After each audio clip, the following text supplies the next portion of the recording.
Nettlecombe was not a grand house, and it had long ago stopped pretending to be one. It sat low in a fold of the Somerset Hills, a square grey manor with ivy gone leggy on its west face, and a walled garden that had been let run to herbs and cabbages, because herbs and cabbages were of more use than roses to a household that counted its candles. In late autumn, the valley filled each morning with a white mist that did not lift until nearly noon, and the rooks quarrelled in the bare elms behind the stable.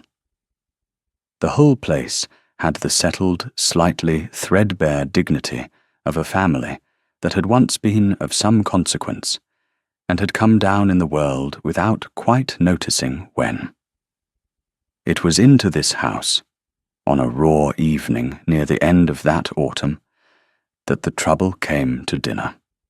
Eulalia Lindale was 25, which the county had decided was too old, and she had made her peace with the verdict some years before the county thought to deliver it. She was the only daughter of Mr. Lindale, a gentle, anxious, kindly man who had inherited more debts of feeling than of money, and had discharged both badly. Her mother was long dead. Eulalia had run the house since she was 17, which meant she knew the true state of the accounts, the exact price of coal, and the precise number of days the mutton could be made to last. She was not plain, though the assemblies had agreed she was, because she wore refitted gowns 3 seasons old, and did not simper, and had a way of looking at people as though she could see what they were, rather than what they wished to seem. This last quality had cost her more suitors than the gowns ever did. Men do not always care to be seen. She had grey eyes, a level gaze, and a tongue she had learned to keep behind her teeth in most company, because a poor gentlewoman with opinions is a luxury no household can afford. Most company, not all. Her father had been in a state of nerves for 3 days over the dinner. A gentleman of consequence was to come, a Mr. Pendraith, connected somehow to the great family whose lands lay 2 counties north, and Mr. Lindale had got it into his head that this Mr. Pendraith might be persuaded to take an interest in a small matter of investment that would, he was sure, restore the family's fortunes at a stroke. Eulalia had heard a great many such certainties over the years, and had learned to meet them with a calm that her father mistook for encouragement. She did not tell him what she thought. She only saw to it that there was a good fire in the dining parlour, and that the last of the decent wine was decanted, and that the mutton was disguised as thoroughly as mutton can be. She was late coming down. A crisis in the kitchen had kept her, the sort of small domestic catastrophe that falls always at the worst hour, and by the time she had smoothed her hair and come into the parlour, the introductions had already been made, and the company was seated. Her father half rose, flustered, and said only, "My daughter," and gestured her to her place, and the guest across the table inclined his head perhaps an inch, and returned at once to whatever he had been not quite saying. So Eulalia sat down beside a man whose name she had not caught, and whose rank she did not know, and took him, quite naturally, for one more of her father's hopeful acquaintances, a well-off gentleman of the sort who occasionally passed through and dined and left promises behind him, like younger than she had expected, perhaps 34, with black hair and a hard, handsome, aristocratic face, and eyes of a strange, clear amber that missed nothing and gave nothing back. He was dressed with a plainness she did not then understand was the plainness of a man so certain of his consequence that he need not advertise it. And he was, from the first course to the third, quietly and unmistakably contemptuous of everything around him. He was not loud about it. That was what she noticed first. His cruelty, if a coldness so effortless could be called cruelty, left no marks. He answered her father's eager questions in the fewest possible words, with a faint, weary courtesy that was worse than rudeness, because it made every one of Mr. Lindale's hopeful sentences sound foolish the moment it was met. He let a silence follow each of her father's jokes that was exactly one beat too long. He glanced at the room, the good wine, the disguised mutton, the careful fire, with the incurious eye of a man cataloguing how little there was here worth his time. And her father, who was neither stupid nor blind, grew smaller and smaller under it, laughing too quickly, refilling the guest's glass too often, reaching after an approval that was never going to come. Eulalia watched this for the better part of an hour, and something in her, some long-banked thing, began quietly to burn. She knew what the man was doing, because she had seen it done before, in drawing rooms and at assemblies, by people who had confused their good fortune with their own merit. He had taken her father's measure in the first 5 minutes, found him of no possible use, and decided the rest of the evening was a tax to be paid as cheaply as possible.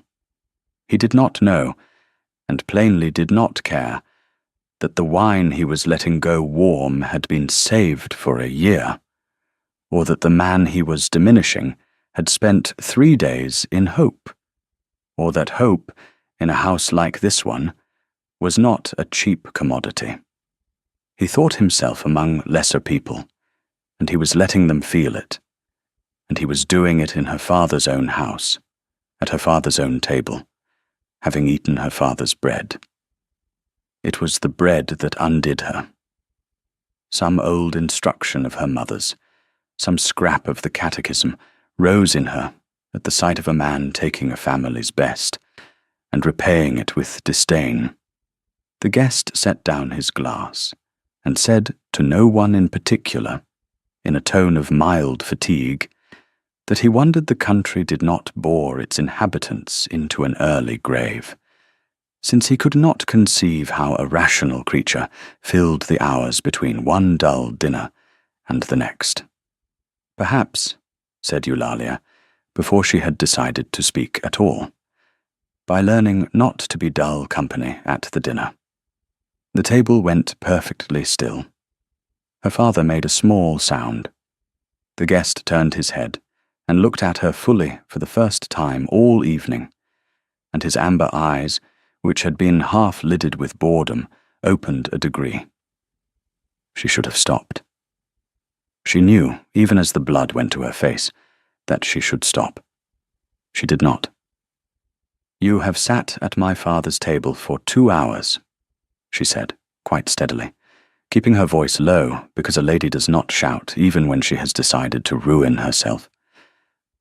"And you have eaten his food and drunk his wine, and given him, in exchange, nothing but the trouble of watching you be bored by him. He asks you a question, and you make him sorry he asked it. You find us all very tedious, sir, and perhaps we are. But there is a kind of tedium in a guest who has been shown every kindness a modest house can offer, and cannot trouble himself to be even ordinarily civil in return. Boredom is not a misfortune that happens to you. It is a discourtesy you are doing to us. I only thought you might like to know the difference, since no one, I suspect, has ever told you." The silence that followed had a weight to it. Somewhere in the kitchen, a pan was set down. Her father had gone the colour of the tablecloth. The guest did not answer at once. He looked at her for a long moment, and something moved behind the amber, something she could not read, and she braced herself for the cold set-down that would come, the pleasant, devastating reply of a man who knew 100 ways to make a woman regret her tongue. It did not come. Instead, the corner of his hard mouth moved very slightly. Not a smile. The near side of one. "No," he said. "No one ever has." And that was all. He turned the conversation, with a deftness that startled her, to a matter her father could actually speak to, the drainage of the low meadow. And for the rest of the dinner, he was, if not warm, then at least present, drawing Mr. Lindale out on the one subject where the poor man had real knowledge, and letting him have, for 20 minutes, the dignity of being listened to. Eulalia sat through it, with her heart going hard, and her mind quite certain she had done something irreparable, and she did not once meet the guest's eyes, and she was glad when the cloth was drawn, and she could escape to the drawing-room and be ashamed in private. She learned who he was an hour later, when the carriage had gone. Her father came to find her, and he was not angry, which was somehow worse. He sat down heavily and looked at her with an expression of such complicated feeling that she rose in alarm. "Papa, what is it? I know I spoke out of turn. I am sorry. I will write to him. I will do anything you—" "Eulalia," her father said. "Do you know who that was?" "A Mr. Pendraith, your friend from the north." "That," said her father, "was the Duke of Pendraith, Philip, 6th Duke of Pendraith. Pendraith is the family name, and the title both. He is one of the greatest men in England, and I have been trying for a year to be granted 5 minutes of his attention. And tonight he sat at my table, and my daughter told him he had no manners." Eulalia sat down again, rather suddenly. "A duke," she said.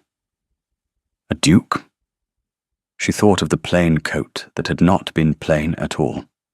She thought of the certainty of the man, the way the room had seemed to arrange itself around him without his lifting a finger, the way her father had reached and reached. She thought of what she had said, word by dreadful word, to one of the greatest men in England at her father's table, when her father's every hope had hung on the evening. She put her face in her hands. "Papa, I have ruined us." But her father, strangely, did not seem to think so. He was quiet a while, turning his empty pipe in his hands. "He asked me your name again at the door," he said. "As he was leaving, he asked me to repeat it. And he said a thing I did not understand. He said, 'Your daughter is the only person who has spoken the truth to me in 11 years, Mr. Lindale. See that you value her.'" Her father looked up. And then he was gone. "I do not know what to make of it, child. I do not know at all." He rode north through the dark for a long way before he let himself think about it. And when he did, it was with a kind of irritation, because the thing would not leave him alone. Philip Pendraith had been spoken to by a great many people in his life.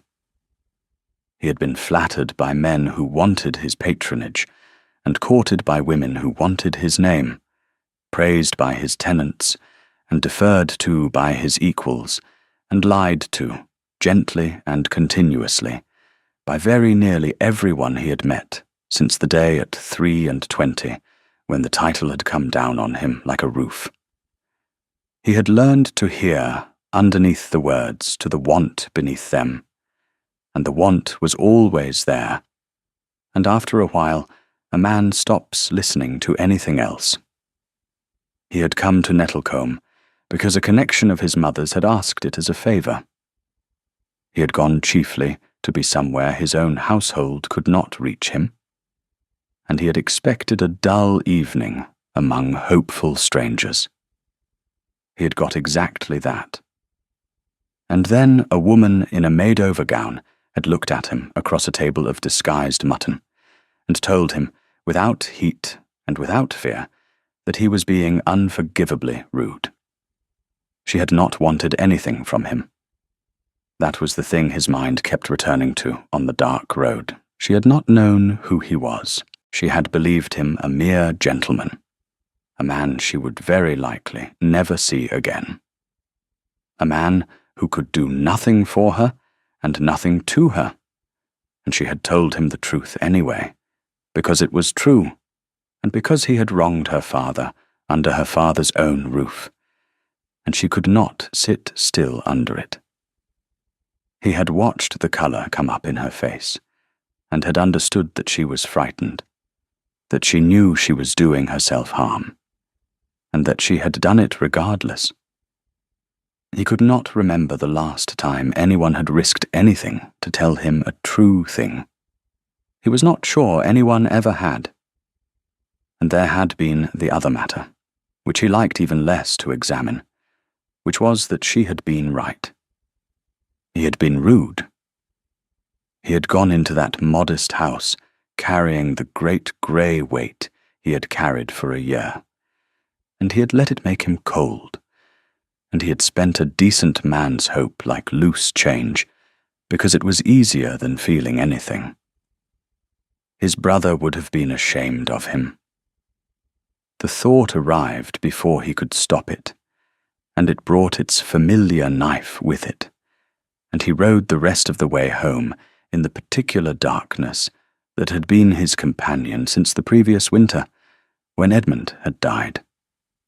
Edmund, his younger brother, 24, all warmth where Philip was all reserve, the one person alive who had loved Philip without wanting a single thing from him.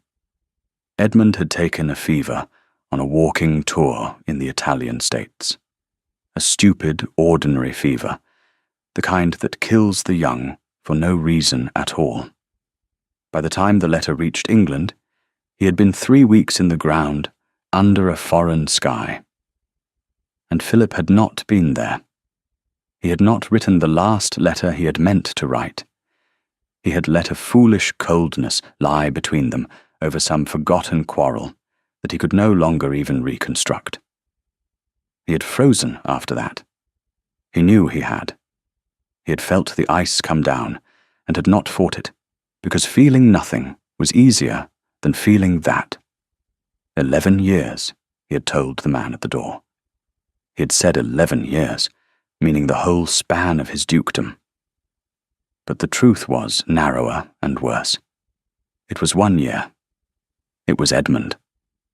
The woman at the table had reached through a year of ice and found the man underneath, and she had not even been trying. And Philip Pendraith rode home through the dark, not knowing that a door he had believed permanently shut had been left, that evening, a little ajar. He told himself he would forget her. He was a duke, and she was a country nobody with a sharp tongue, and there was an end to it. He did not forget her. Winter came down over the 2 counties, and Eulalia went back to the accounts, and the coal, and the mutton, and did her best to forget the whole mortifying evening. It should have been easy.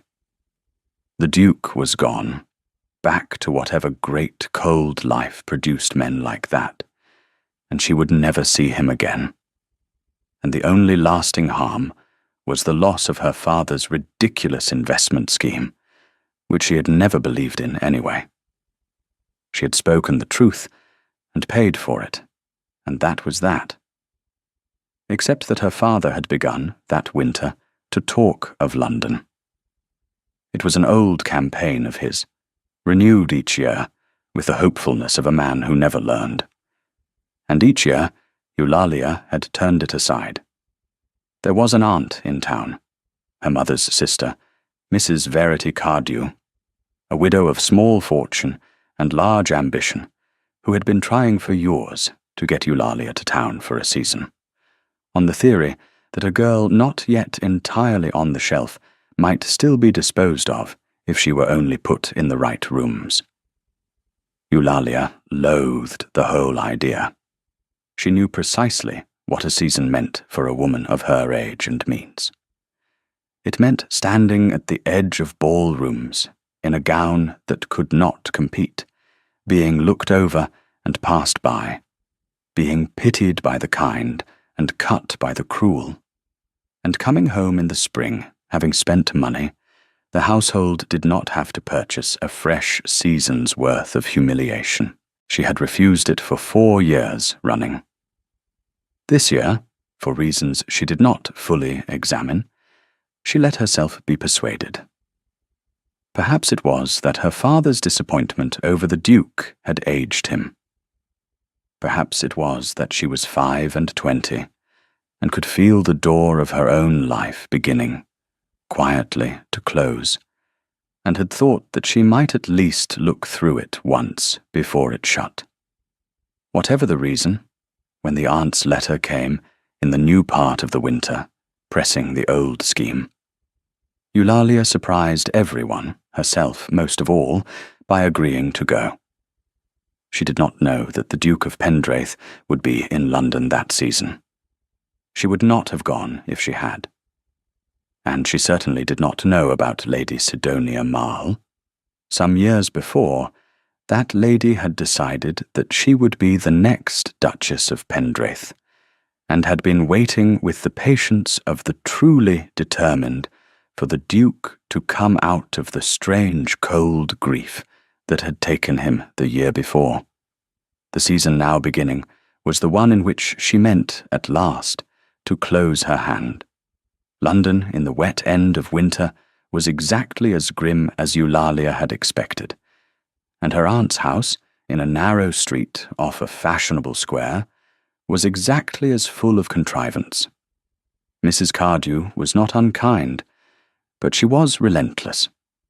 She surveyed her niece on the first evening, the way a general surveys poor ground he must nonetheless take, and set about at once with modistes and vouchers, and a list of eligible gentlemen, ranked, with a frankness that made Eulalia laugh aloud, by income and infirmity. Eulalia submitted to the gowns, because there was no help for it. She submitted to being paraded, because she had come to be paraded. But she kept her own counsel, and her own dry gaze, and she watched the whole glittering machinery of the marriage market turn with the detached interest of a woman who did not believe it would ever grind out anything for her, and was not sure she wanted it to. She saw him again at the Harkness ball, 3 weeks into the season. She did not see him arrive. She felt the room change, the way a field changes when a cloud crosses the sun.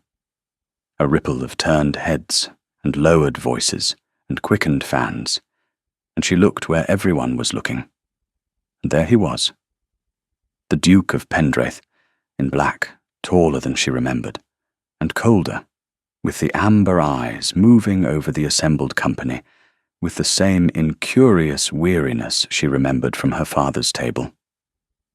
For one instant, she felt only the old mortification, hot and total, and she turned to flee behind a pillar like a girl. She was too slow. His gaze, travelling the room, stopped on her. She saw him go still. She saw the boredom drop from his face all at once, replaced by something sharper and much more disconcerting, and she understood with a sinking heart that he had recognized her, and that whatever was going to happen now, she could not prevent. What happened was that the Duke of Pendraith crossed the entire length of the Harkness ballroom, in full view of everyone who mattered in London, and stopped in front of a nobody in a made-over gown, and bowed to her as though she were a person of consequence. "Miss Lindale," he said. The room, which had been pretending not to watch, gave up all pretense. "Your Grace," Eulalia managed, and curtsied, and could think of absolutely nothing else to say, because every civil phrase had deserted her, and the only true thing in her head was that she was sorry and mortified, and would like to sink through the floor. And she had learned already where saying the true thing to this man led. "You are surprised to see me," he said. "I am surprised you would wish to be seen speaking to me. After you told me I had no manners." The near smile again, that unfinished thing at the corner of his mouth. "As it happens, Miss Lindale, that is precisely why I wish to be seen speaking to you. May I have this dance? I find I would rather talk to you than to anyone else in this room. And I have discovered, in the months since your father's dinner, that this is a sensation so novel I am disinclined to waste it." She danced with him. She could hardly refuse, with half of London watching. And in any case she found she did not want to refuse, which alarmed her more than the watching did. He danced well and said little, and what little he said was dry and honest, and entirely without the flattery she had braced for. And by the end of it, she had forgotten to be mortified, and had begun, against every instinct of self-preservation, to enjoy herself. She did not see Lady Sidonia Marle, at the edge of the room, watching the Duke of Pendraith dance with an unknown girl in an old gown and doing sums. "We'll take a very short break. If you don't want to miss new stories, please subscribe to the channel." He called on her aunt's house 2 days later. He called again the week after. He took no trouble to disguise it, and London, which lives on such things, went to work at once. By the middle of the season, the strangest rumour in years was running through the drawing-rooms. The cold Duke of Pendraith, who had turned away the loveliest and best-dowered women in England for a decade, was paying court to a penniless country spinster of 25, and the girl, if the story could be believed, had once told him to his face that he was ill-bred. Some found it charming. Most found it incomprehensible. One found it intolerable. Eulalia understood none of it. She only knew that the man who came to her aunt's shabby drawing-room was not the man from the dinner. Or was that man with the ice gone out of him? He talked to her as though her opinions were worth having, and asked her questions no one had asked her in her life, and listened to the answers. She remembered one afternoon in particular. Her aunt, scenting a triumph beyond her wildest arithmetic, had contrived to be called from the room on a transparent pretext, leaving them alone with the door correctly ajar, and Eulalia had braced herself for whatever a duke did with an unchaperoned girl. He had done nothing of the kind. He had picked up the book lying open on the table beside her, a volume of sermons she had been reading not from piety, but because it was the only book in the house she had not read twice, and he had asked her, with what seemed like real curiosity, what she thought of it. And she had told him. She had told him it was pompous and self-satisfied, and that its author had plainly never in his life been poor or frightened or hungry, and that a man who had never wanted for anything had no business instructing those who wanted for everything on the virtue of contentment. She had said it before she remembered to whom she was speaking, and then she had stopped, appalled, because he was a man who had never wanted for anything either, and she had as good as called him a fool to his face for the second time. He had not been offended. He had set the book down, and looked at her with those amber eyes gone thoughtful, and he had said, "You are right. I have read that book 12 times and admired it, and you have shown me in a sentence why it is worthless, and I shall never be able to admire it again. You have a genius, Miss Lindale, for spoiling a man's comfortable opinions." And then, after a moment, quieter, It is the most valuable quality I have ever encountered. And I have encountered a great deal that the world calls valuable. Do you know that you are the only person who argues with me? Everyone else has agreed with me for 11 years. It is like living in a house full of mirrors.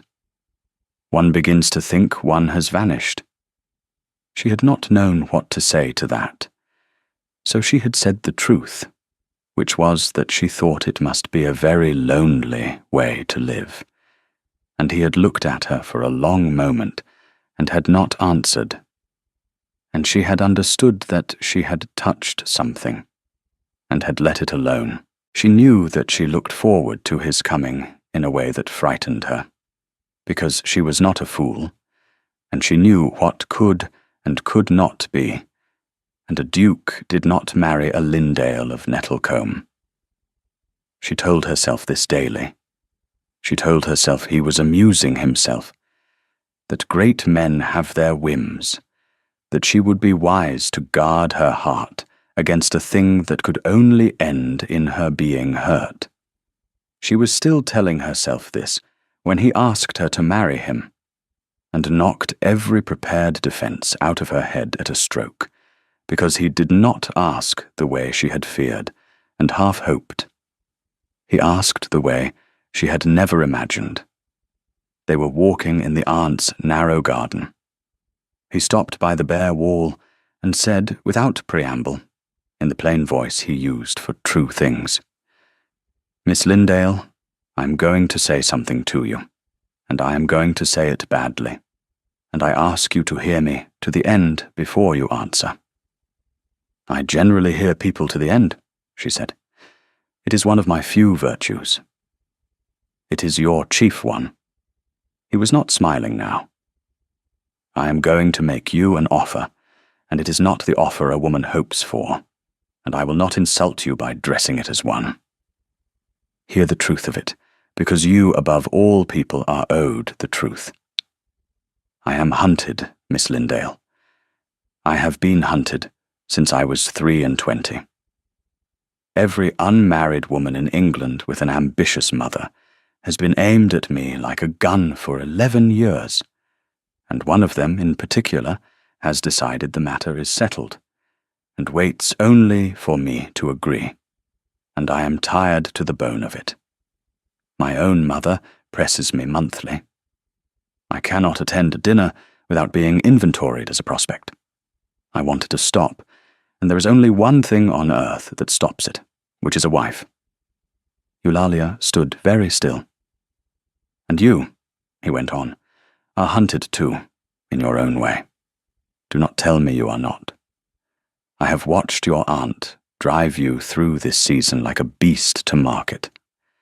I have watched you stand at the edge of rooms and be looked over and passed by, and I have watched you bear it with more dignity than the people doing the looking will manage in their whole lives.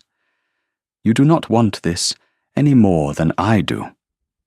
You would rather be at home, running your father's house and speaking your mind, and being let alone. Neither of us wants what the world is trying to force on us. So I am proposing that we refuse it together." "You are proposing," Eulalia said slowly, "a marriage of convenience." "I am proposing exactly that, and I will not pretend it is more. Marry me, and the hunt ends for both of us. Your father need never worry for you again. Your aunt is silenced. My mother is silenced. Lady Sidonia and the whole marching army of them are silenced. You would have a great house to run, which you would run better than any woman I know, and your own rooms and your own income and your own freedom, and no man ever looking through you again, because a duchess is looked at, Miss Lindale, whatever else she is. I offer you respect and honesty, and my word that I will never lie to you, and I ask in return only that you stand beside me, and let us both be left in peace.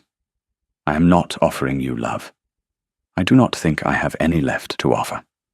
I froze some time ago, and I have not thawed whatever you may think you did at your father's table. But I would rather be frozen beside a woman who tells me the truth than warm beside a woman who tells me what I wish to hear. That is the whole of it. That is my offer. Now you may speak."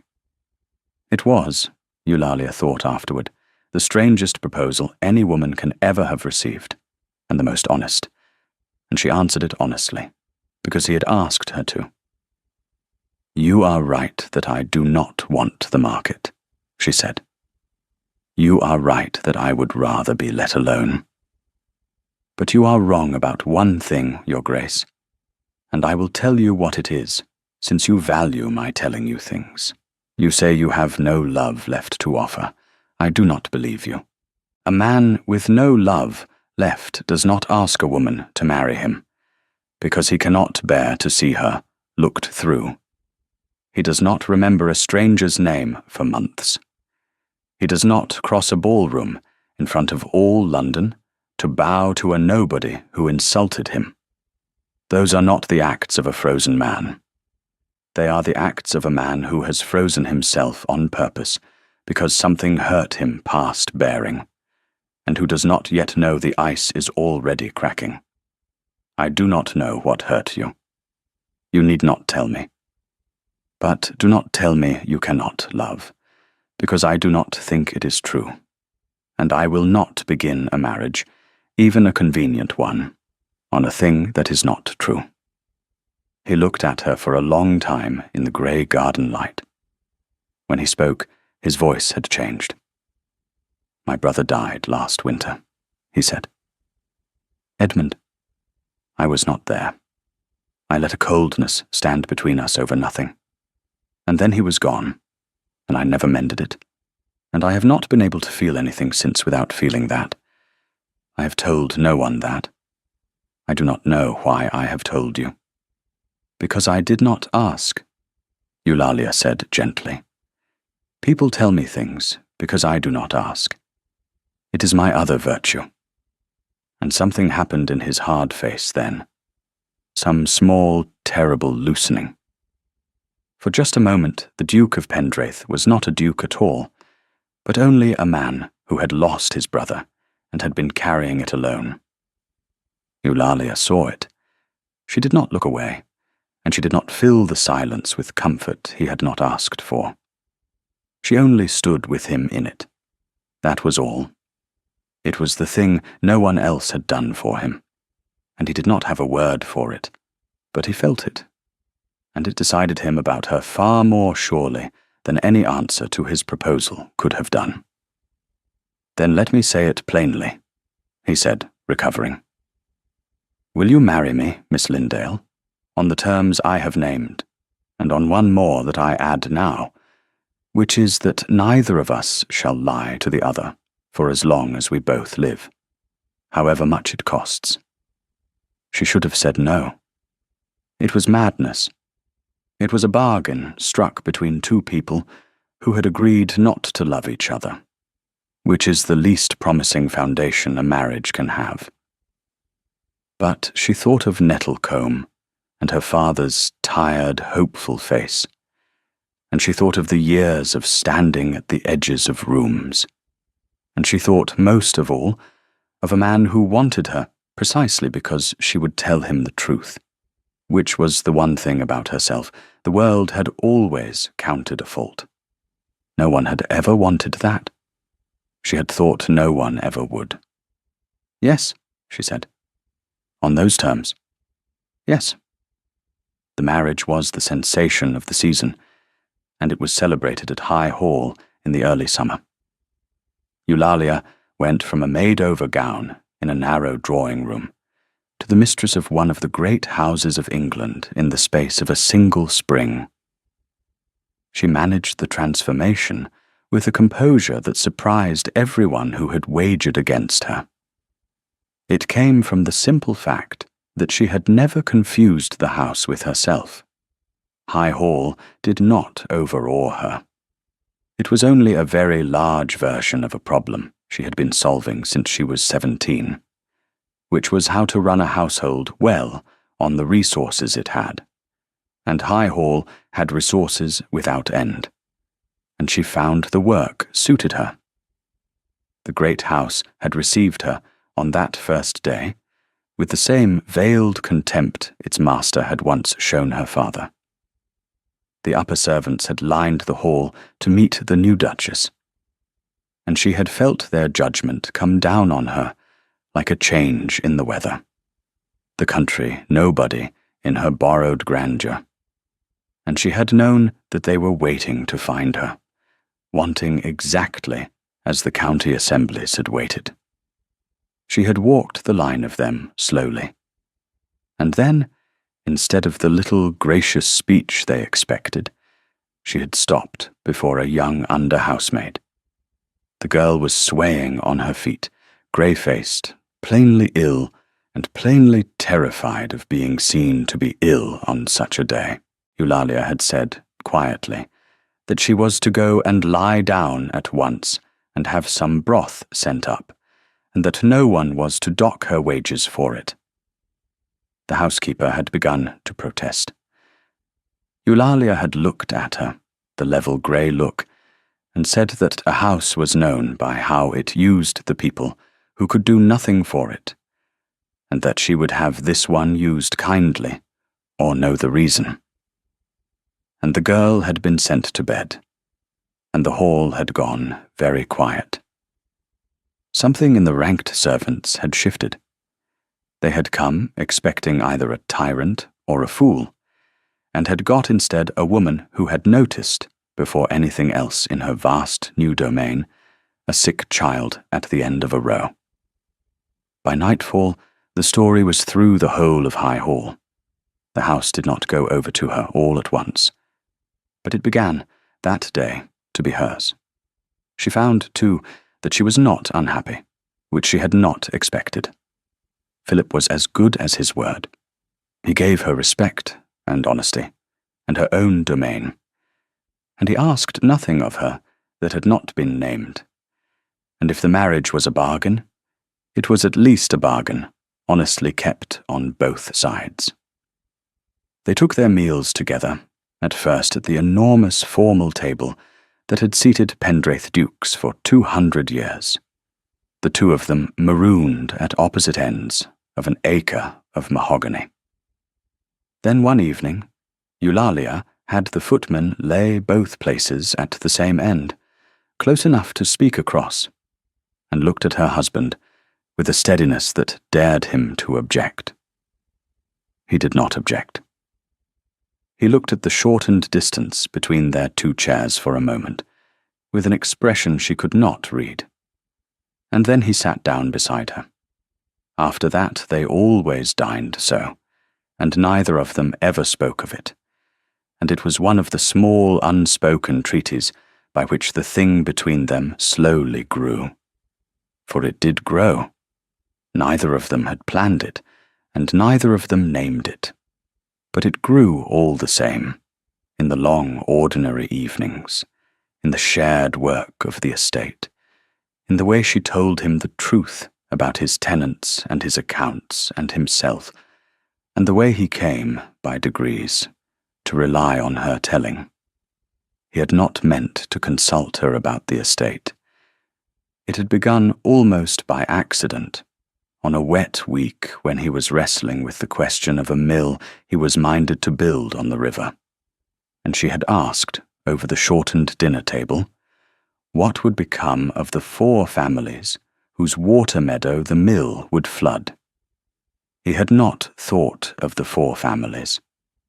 His agent had not thought of them either, or had thought of them, and not troubled to mention them.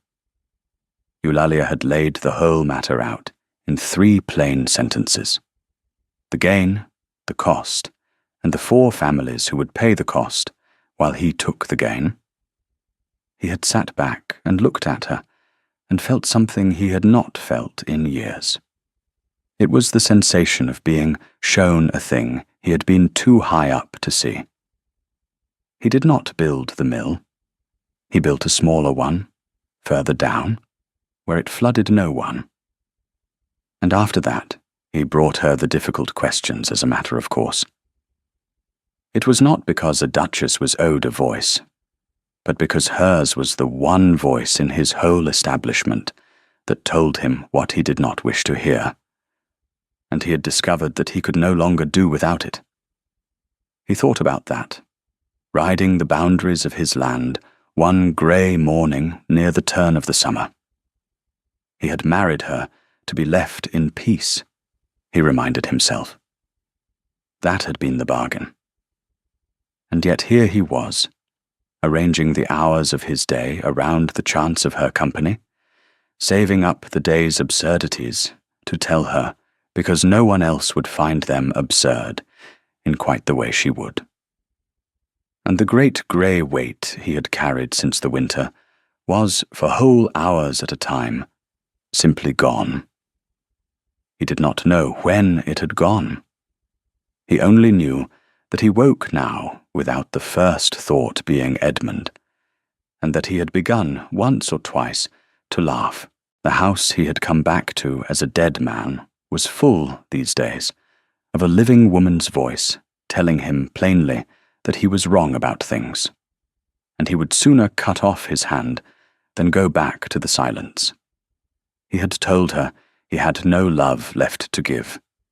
He had believed it.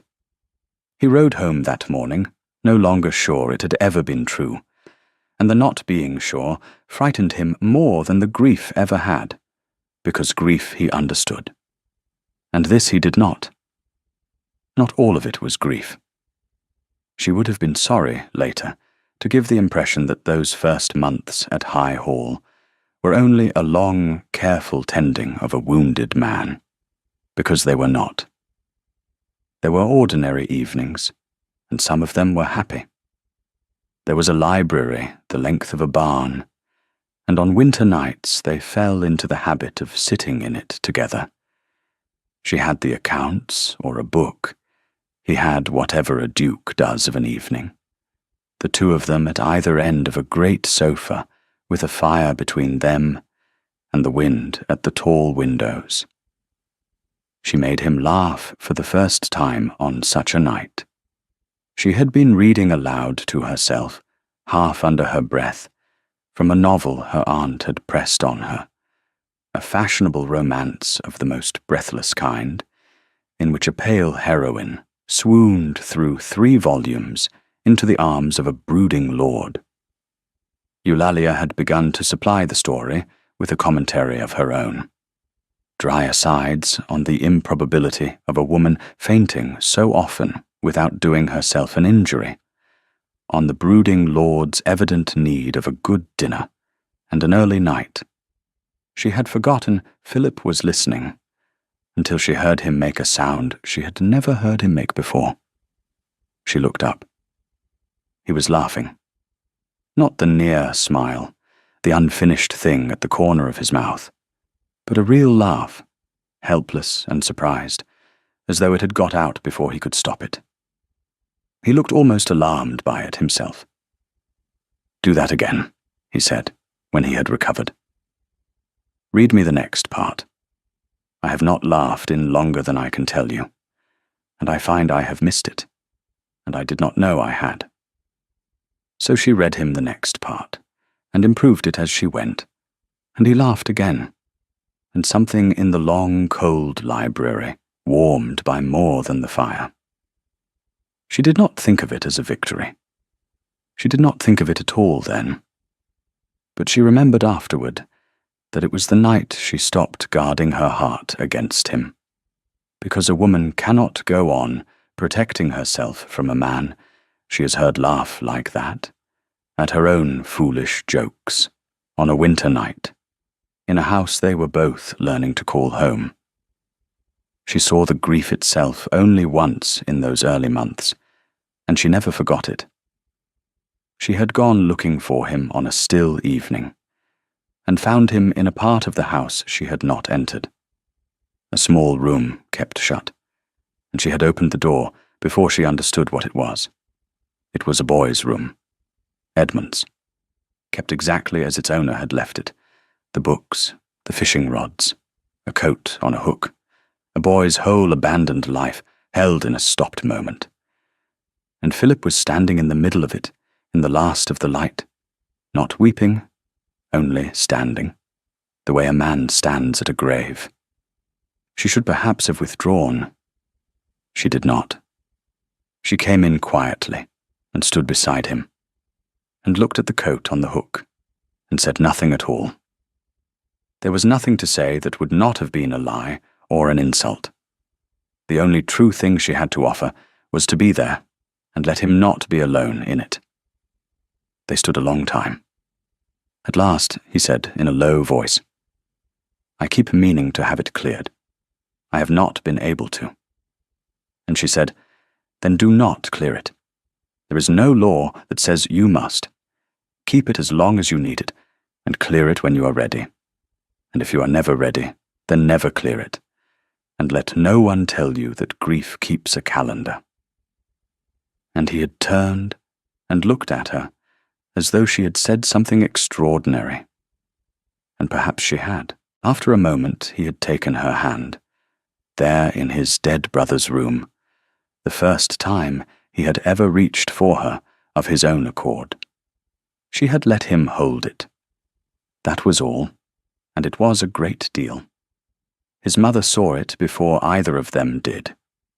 The Dowager Duchess of Pendraith was a small, sharp, formidable woman named Lavinia, who had been prepared to disapprove of her son's mad marriage with all the considerable force at her command, and who had arrived at High Hall in the first week fully armed to despise the country nobody her son had inexplicably chosen.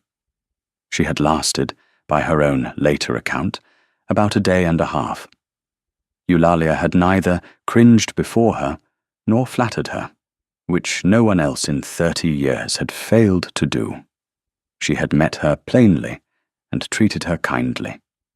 On the second morning, she had told her that the blue rooms she had been given faced north and were cold, and that she should have the south rooms instead, which were warmer and had the better view. And she had moved her without fuss into comfort. It was such a small thing. The old woman, who had spent 30 years being deferred to and never once being cared for, found herself unexpectedly moved, and by the end of the week she had gone over entirely and become the fiercest partisan the new Duchess had. "He is not frozen with you," the Dowager said to Eulalia one afternoon, watching her son ride in from the home farm. "You may not see it, living inside it. I see it. He came back to me last winter, a dead man, my dear, after Edmund. I had given him up. And now there is a living man riding up my drive, and I know very well whose doing it is, whatever the pair of you tell yourselves about your convenient arrangement."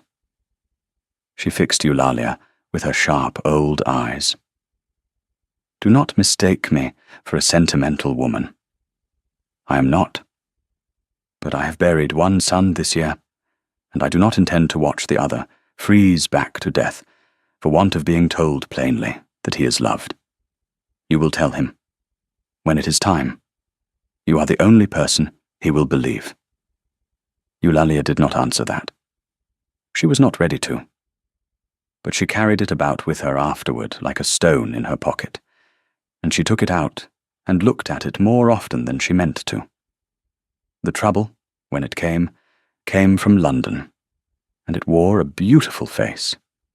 Lady Sidonia Marl did not accept defeat. She had spent years arranging herself for the position of Duchess of Pendraith, had built her whole sense of her own worth on the certainty of it, and she was not a woman who could simply set down a thing she had carried so long. When she learned that the Duke had married a nobody, a country spinster with a sharp tongue and no fortune, she felt it not as a disappointment but as a theft.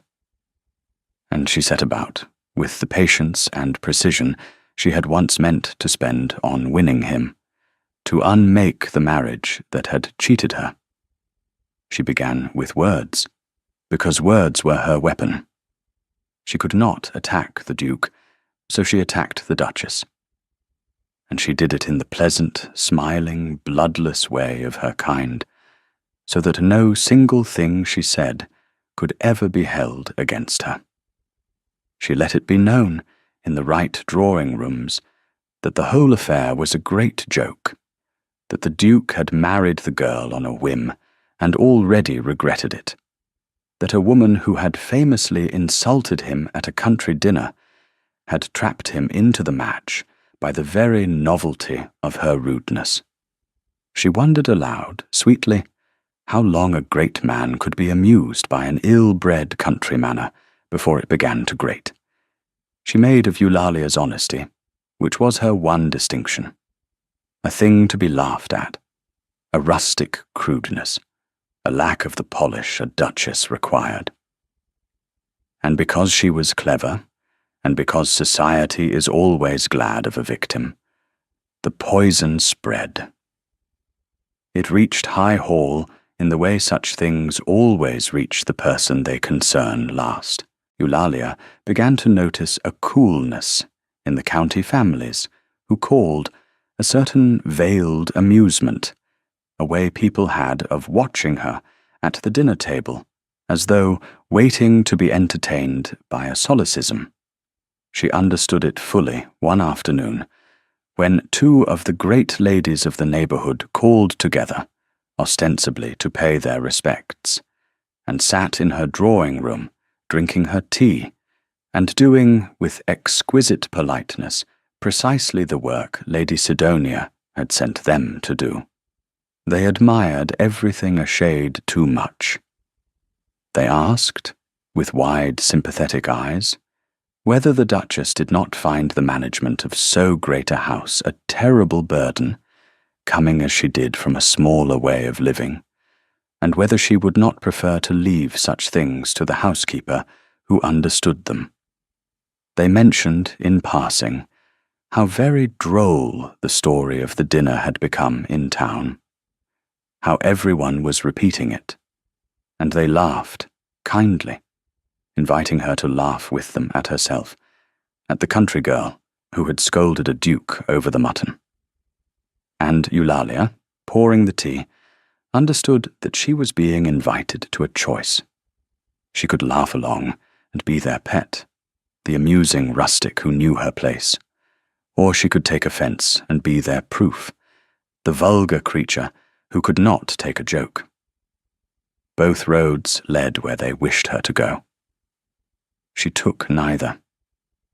She set down the pot and said pleasantly that the story was quite true. She had indeed told the gentleman he was ill-mannered, because he had been. And she had found since her marriage that her husband valued plain speaking above almost anything, which she supposed was why he had married a woman who could do it rather than one who could not. And she smiled, and asked whether they would take more tea. The two great ladies, who had come to draw blood, found they had somehow been answered without being given anything to carry back. They went away a little baffled, and reported to Lady Sidonia that the country duchess was harder to break than they had been led to believe. But the calls left their mark all the same.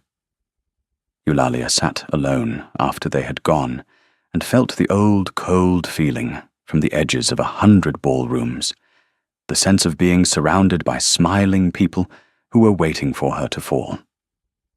And she understood that the campaign against her was real and patient, and would not stop, and that sooner or later it would find its ground. She began to hear her own famous story come back to her, bent out of shape, told now as a tale not of honesty, but of vulgarity. And in the late summer, when the Duke gave a great ball at High Hall, the first he had given since his brother died, Lady Sidonia came, invited by right of old connection, and brought her campaign into the house itself. The ball was to be Eulalia's presentation as Duchess to the whole of the county and half of London, and Lady Sidonia had chosen it, with a strategist's eye, as the ground on which to destroy her. Eulalia dressed for it that evening with a heavy heart. She had learned, by then, the full shape of what was being said about her, and she had learned who was saying it, and she knew that the ball was a trap, and that a great many people would be there, chiefly in the hope of seeing the country duchess disgrace herself. She looked at herself in the glass, in the first truly fine gown she had ever owned, and she felt the old feeling from the edges of 100 ballrooms, the certainty of being found wanting. And for a moment, her courage failed her. Philip found her there. He had come to fetch her down, and he stopped in the doorway and looked at her for a moment. And then he crossed the room and stood behind her, and their eyes met in the glass. "You are afraid," he said. It was not a question. He had come to know her too well for questions. "They are all coming to watch me fall," she said. "Sidonia has seen to it. I know what is being said, Philip, that you regret me, that I am a rustic joke you tired of, that I trapped you." She had not meant to say his name. It had come out on its own, the first time she had ever used it, and she heard it land in the quiet room, and did not take it back. I do not know how to fight her. She fights with smiles and whispers, and those are not weapons I have. If I answer her cruelty with cruelty, I become the vulgar creature she says I am. And if I say nothing, they will think it true. I do not know what to do. He was quiet a moment. Then he turned her gently by the shoulders to face him, away from the glass. "You called me Philip," he said. "I did. I am sorry. Do not be sorry. I have been waiting the better part of a year to hear it." And there was the near smile again, but fuller now, nearer to a whole thing than she had ever seen it. "Eulalia, listen to me, because I am about to tell you something true, and we do not lie to each other. You ask how to fight a woman who fights with smiles and whispers. You do not fight her at all. You have never once in your life won anything by being other than exactly what you are, and you will not begin tonight. She wants you to answer her in her own coin, so that she can prove you are what she says. Do not give it to her. Go down those stairs and be the woman who told a duke he had no manners at her father's table. Be honest and be kind, and be entirely without fear, and let every soul in that room see the difference between a woman who says true things and a woman who says pretty ones. That is a contest you cannot lose, because you have been having it your whole life, and it is the only reason I am standing here at all." She looked at him. "You told me once," she said slowly, "that you had no love left to offer. I did tell you that. Was it true?" The Duke of Pendraith looked at his wife for a long moment in the candlelight on the evening of the ball that was meant to destroy her, and he did the thing he had promised he would always do, which was not to lie to her. "No," he said. "It was not true. It has not been true for some time. I think it stopped being true at your father's table, though I did not know it then. I have been frozen a long while, Eulalia, and I told myself I liked it, because a frozen man cannot be hurt, and I had been hurt past bearing, and did not mean to be again. And then a woman in an old gown told me the truth across a table of bad mutton. She would not be afraid of me, and would not want anything from me, and the ice I had been so careful of began to go. I have been thawing ever since, against my own will, and it is the best thing that has happened to me in 11 years. I did not marry you to be left in peace. I told myself I did. I married you because you were the only living thing that had reached me since my brother died. and I could not let you go back to the edge of some other man's ballroom.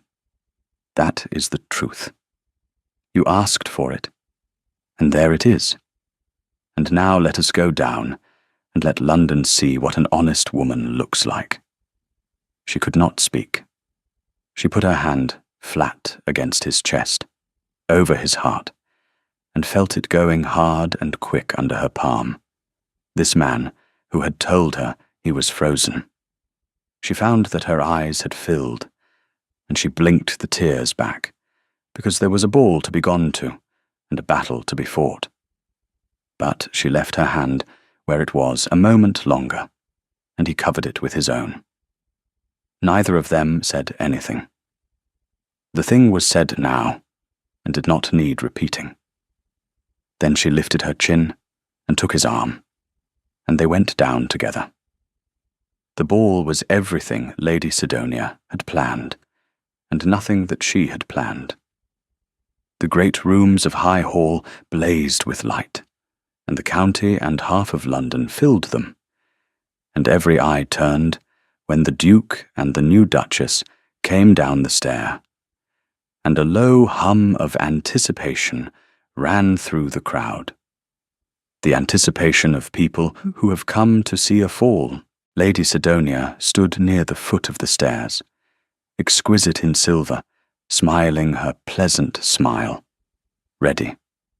She made her move early, before the dancing, in the way she had planned it, in a knot of the most important guests, where the maximum number of the right people would hear. She greeted the Duchess with wide, warm, poisonous civility. In a voice pitched to carry, she said how brave it was of dear Eulalia to attempt so grand an entertainment, and how charming it was that the Duke had taken a wife with such refreshingly natural country manners. She did so hope, she said, that the evening would not prove too great a strain, since a house like High Hall could be so very demanding for one not born to it. Every word was a knife wrapped in silk. The circle waited, smiling, for the country duchess to redden, or to stammer, or to lash out and prove herself the vulgar creature the story promised. Eulalia did none of those things. She looked at Lady Sidonia with her level grey gaze, the gaze that saw what people were rather than what they wished to seem. She let a small silence fall.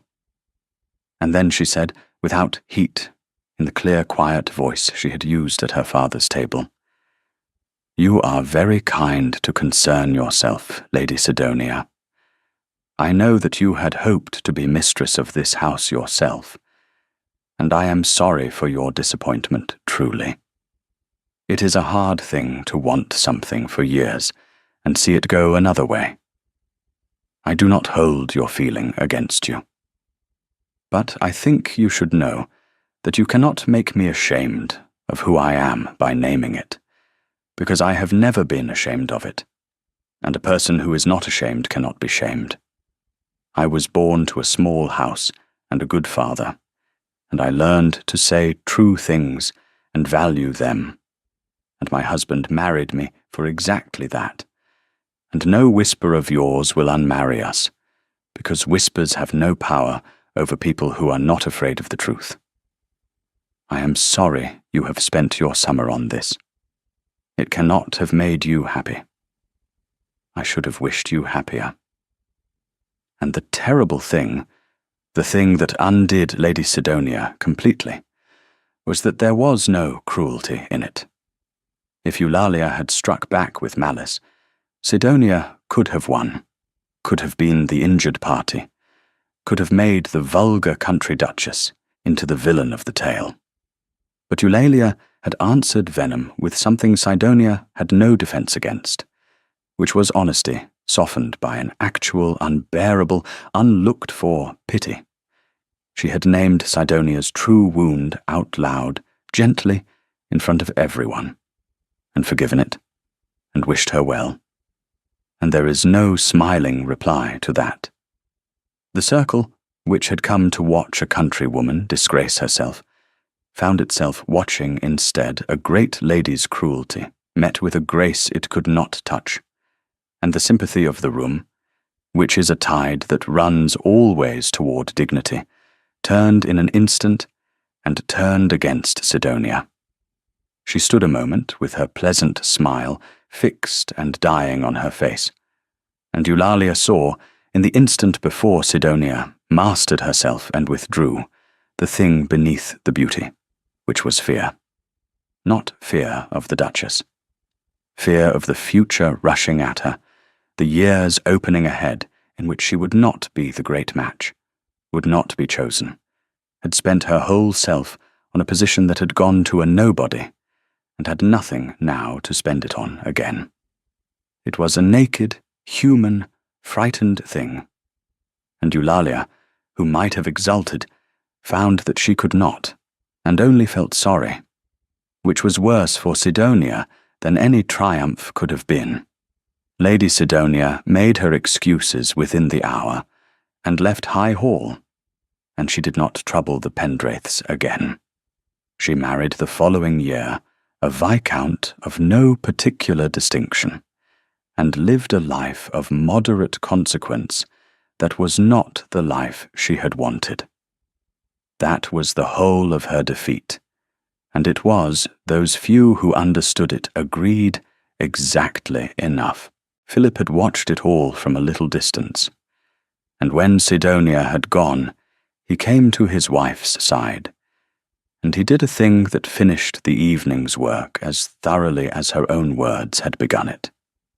He took her hand, in full view of the assembled county and half of London, and raised it to his lips. And he looked at her, while he did it in a way that no one in that room could mistake for the courtesy of a convenient marriage. The last of the whispers died that night, and were never seriously revived.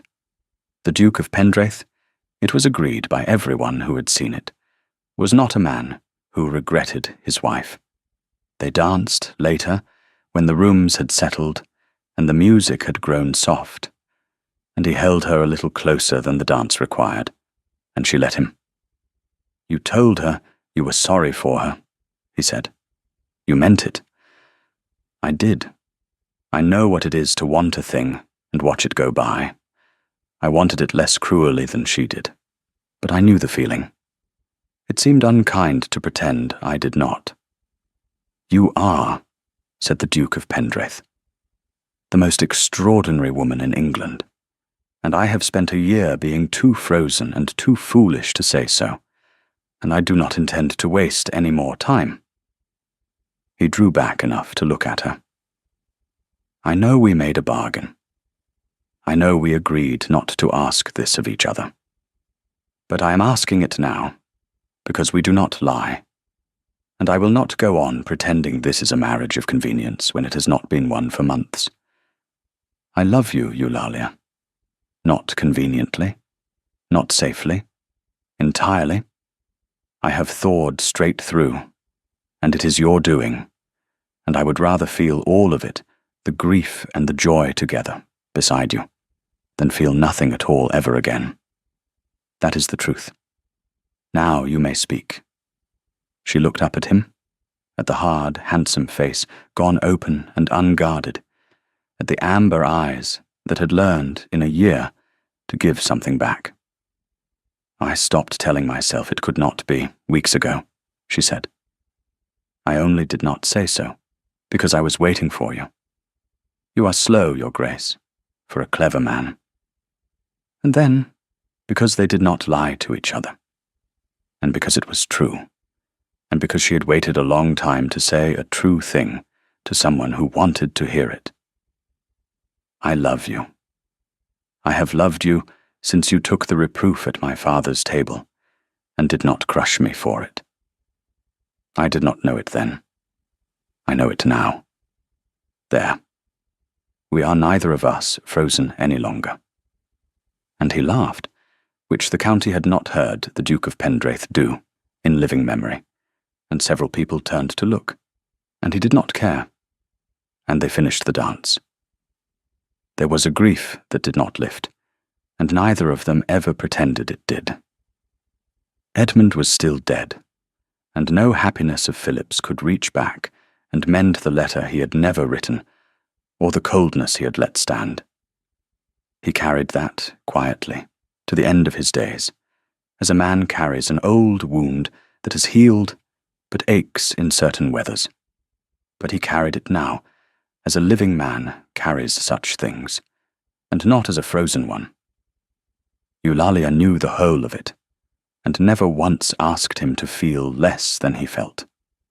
That was the gift she gave him that no one else could have, the same gift she had given him in her aunt's grey garden. It was to stand with him in the hard thing, and not fill the silence. His mother, the dowager, lived long enough to see it, and to hold the first of her grandchildren before she died. He was a small, dark-haired boy, with his father's amber eyes. And already, everyone said, though he was far too young for anyone truly to know it, he had the promise of his mother's habit of looking at people as though he could see what they truly were. They called him Edmund. It was Eulalia's idea. Philip could not have proposed it, but when she did, he had to leave the room for a while, and when he came back his eyes were wet, and he only took her hand and pressed it. And that was all, and it was enough. Years later, when they were no longer young, the Duke and Duchess of Pendraith would sometimes dine alone at the great table at High Hall. At the near end of it, close enough to talk, the two places always laid together where 200 years of Pendraiths had sat marooned at opposite poles of the mahogany. And now and then, on such an evening, Philip would look down the long, empty stretch of the table toward where a guest would sit. He would remember a raw autumn night in a modest house 2 counties south, and a woman in a made-over gown who had not known who he was. She had told him, across a table of disguised mutton, that boredom was not a misfortune that happened to him, but a discourtesy he was doing to others, and that no one, she suspected, had ever told him the difference. Someone had told him that night. It had cost her everything she had to spend, and she had spent it on a stranger who could do nothing for her, because it was true and needed saying. He had crossed his whole cold life to reach her after that, and he had never once been sorry. For a house, he had learned, and a life, and a heart, are none of them saved by the people who tell you what you wish to hear.